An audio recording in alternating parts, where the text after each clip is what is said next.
ដំណើរក្រុមហ៊ុនជប៉ុនបានបង្ហាញនូវការបដិញ្ញាចិត្តខ្ពស់បាទក្នុងការនាំយកជំនាញនិងបច្ចេកវិទ្យាថ្មីដើម្បីបណ្ដុះបណ្ដាលមូលធនមនុស្សដល់យុវជនកម្ពុជាសម្រាប់កសាងនិងអភិវឌ្ឍប្រទេសជាតិព័ត៌មាននេះជំរាបជូនដល់អ្នកស្រីឡាយសគុណធីវី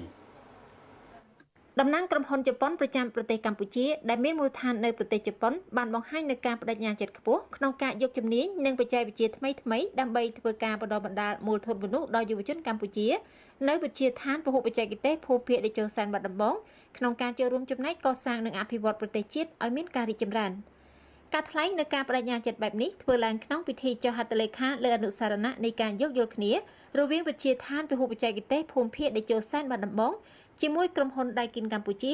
និងមន្ទីរឧស្សាហកម្មវិទ្យាសាស្ត្របច្ចេកវិទ្យានិងនវានុវត្តន៍ខេត្តបាត់ដំបងក្រុមវត្តមានចូលរួមពីឯកឧត្តមដាវអានសានរដ្ឋលេខាធិការក្រសួងឧស្សាហកម្មវិទ្យាសាស្ត្របច្ចេកវិទ្យានិងនវានុវត្តន៍ព្រមទាំងអ្នកពាក់ព័ន្ធជាច្រើនទៀតនៅថ្ងៃទី30ខែកញ្ញាឆ្នាំ2025នៅវិទ្យាឋានពហុបច្ចេកទេសភូមិភាគតេជោសែនបាត់ដំបងនាយកគ្រប់គ្រងក្រុមហ៊ុនដៃគិនកម្ពុជាលោកតាណាកាតូស៊ីយូគីបានបញ្ជាក់នៅការបដិញ្ញាចិត្តខ្ពស់ថានឹងនាំមកនៅជំនាញបច្ចេកទេសនិងការច្នៃប្រឌិតដ៏ល្អបំផុតក៏ដូចជាការផ្ដល់នៅបច្ចេកវិទ្យាផលិតផលទំនើបជាចុងក្រោយនិងឯកសារបច្ចេកទេសនានាការចូលរួមធ្វើបច្ចុប្បន្នភាពទៅលើកម្មវិធីសិក្សាដើម្បីឲ្យសមស្របទៅតាមតម្រូវការនៃឧស្សាហកម្មជាក់ស្ដែងនិងការរៀបចំសិក្ខាសាលាបច្ចេកទេសសម្រាប់អ្នកចូលរួមលើពីនេះតាមរយៈកម្មវិធីបណ្ដុះបណ្ដាលយើងនឹងបំពេញបន្ថែមសមត្ថភាពគ្រូបង្គោលដើម្បីលើកកម្ពស់ចំណេះដឹងជំនាញនិងការយល់ដឹងអំពីបច្ចេកទេសថ្មីៗដែលជាតម្រូវការឲ្យសមស្របដើម្បីចូលរួមអភិវឌ្ឍធនធានមនុស្សនៅកម្ពុជាលោកតាណាកាតូស៊ីយូគីបានបញ្ជាក់ថាដៃគិនគឺជាក្រុមហ៊ុនឯកទេសម៉ាស៊ីនត្រជាក់លំដាប់ថ្នាក់ពិភពលោកដែលផ្ដោតសំខាន់ក្នុងការចូលរួមចំណែកដល់សង្គមតាមរយៈបច្ចេកវិទ្យាដ៏ទំនើប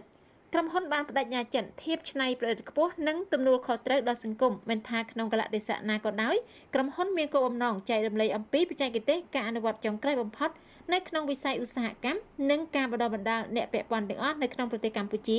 ដើម្បីជាកិច្ចគាំទ្រដល់គោលដៅអភិវឌ្ឍរបស់ប្រទេសកម្ពុជាលោករស់ពិសិដ្ឋប្រធានមន្ទីរឧស្សាហកម្មវិទ្យាសាស្ត្របច្ចេកវិទ្យានិងនវានុវត្តន៍ខេត្តបាត់ដំបងនិងនាយកវិទ្យាឋានភូមិបច្ចេកទេសភូមិភាគតេជោសែនបាត់ដំបងលោកឈឹមធឿនបានបញ្ជាក់ថា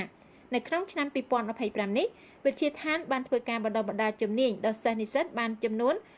12340នាក់ក្នុងនោះស្ត្រីចំនួន6522នាក់ដែលបានបណ្ដុះបណ្ដាលទៅលើទីតាំងចំនួន4គឺនៅក្នុងវិទ្យាឋានផ្ទាល់នៅតាមមជ្ឈមណ្ឌលបន្សាបនិងព្យាបាលគ្រឿងញៀននៅតាមពន្ធនាគារនិងនៅតាមសហគមន៍ដែលស្ថិតនៅក្នុងការគ្រប់គ្រងផ្ទាល់ពីអាជ្ញាធរមូលដ្ឋានភូមិឃុំទូទាំងខេត្តបាត់ដំបង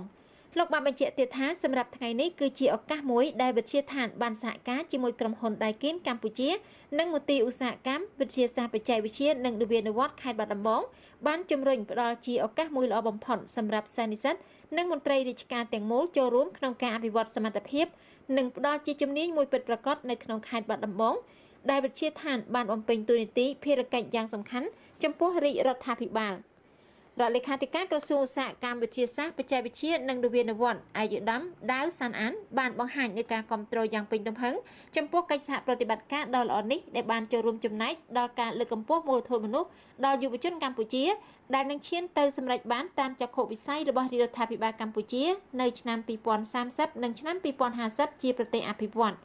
សូមបញ្ជាក់ថាគោលបំណងនៃការចុះអនុសារណៈយោគយល់គ្នានេះគឺដើម្បីបង្កើតក្របខ័ណ្ឌសម្រាប់កិច្ចសហប្រតិបត្តិការរវាងភាគីទាំង3មានវិទ្យាឋានពហុបច្ចេកទេសភូមិភាគតេជោសែនបាត់ដំបងក្រុមហ៊ុនដៃគិនកម្ពុជា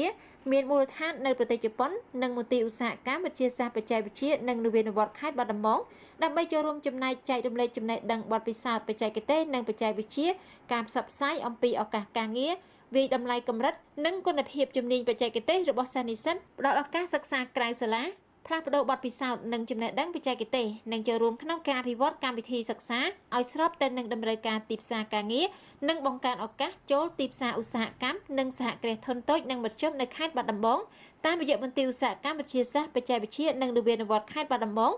និងលើកទឹកចិត្តឲ្យ SME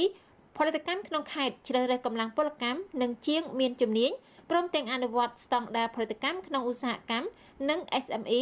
ហើយអនុសារណៈនេះមានសុពលភាពរយៈពេល5ឆ្នាំចាប់ពីថ្ងៃទី30ខែកញ្ញាឆ្នាំ2025រហូតដល់ថ្ងៃទី30ខែកញ្ញាឆ្នាំ2030